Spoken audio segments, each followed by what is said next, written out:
Hey guys, Miss Scantling here. I miss you guys so much, and if we were in the classroom, we would be reading a chapter book right now as a class.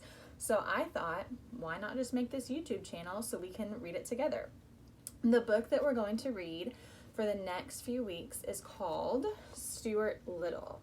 And there is a movie about it. Some of you guys may have seen it already, but we are going to go through this book, probably about a chapter a day, and then we can just kind of talk about it. This is not a requirement. It's not going to have to do with any work that you're going to do on Google Classroom, but it's just a way for us to feel like we're together and reading the same thing, even though we have to be in separate places.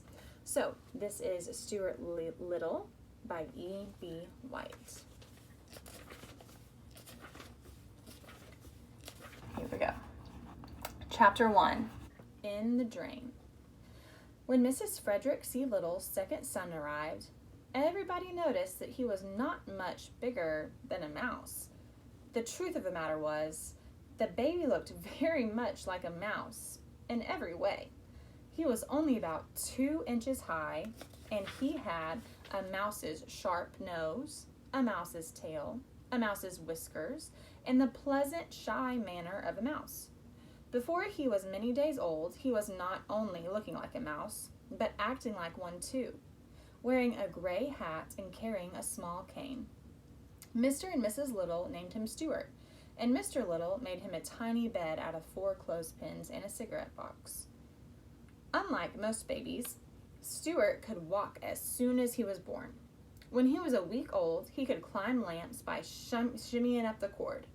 Mrs. Little saw right away that the infant clothes she had provided were unsuitable, and she set to work and made him a fine little blue worsted suit with patch pockets in which he could keep his handkerchief, his money, and his keys. Every morning before Stuart dressed, Mrs. Little went into his room and weighed him on a small scale, which was really meant for weighing letters. At birth, Stuart could have been sent by first-class mail for 3 cents, but his parents preferred to keep him rather than send him away. And when, at the age of a month, he had gained only 1/3 of an ounce, his mother was so worried she sent for the doctor. The doctor was delighted with Stuart and said that he was very unusual for an American family to have a mouse. He took Stuart's temperature and found that it was 98.6, which is normal for a mouse.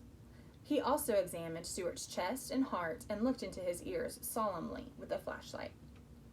Not every doctor can look into a mouse's ears without laughing. Everything seemed to be all right, and Mrs. Little was pleased to get such a good report.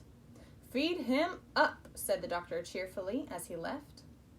The home of the Little family was a pleasant place near a park in New York City. In the mornings, the sun streamed in through the east windows, and all the Littles were up early, as a general rule. Ooh, I was going to show you here, if you can see, is a picture of the doctor checking out Stuart's ear.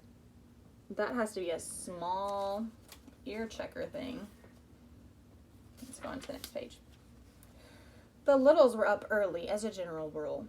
Stuart was great to help his parents and to his older brother George, because of his small size and because he could do things that a mouse can do, and was agreeable about doing them. One day when Mrs. Little was washing out the bathtub after Mr. Little had taken a bath, she lost a ring off her finger and was horrified to discover it had fallen down the drain.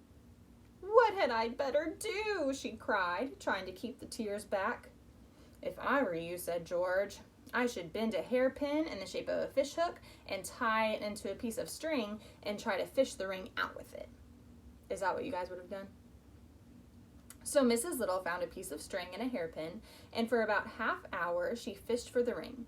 But it was dark down the drain, and the hook always seemed to catch on before she could get it down to where the ring was. "What luck?" inquired Mr. Little, coming into the bathroom. "No luck at all," said Mrs. Little. "The ring is so far down I can't fish it up." "Why don't we send Stuart down after it?" suggested Mr. Little. "How about it, Stuart? Would you like to try?" "Yes, I would," Stuart replied, "but I think I better get into my old pants. I imagine it's really wet down there." "It's all of that," said George, who was trifle annoyed that his hook idea hadn't worked. So Stuart slipped into his old pants and prepared to go down the drain after the ring. He decided to carry the string along with him, leaving one end in charge of his father. "When I jerk 3 times on the string, pull me up," he said. And while Mr. Little knelt in the tub, Stuart slid easily down the drain and was lost to view.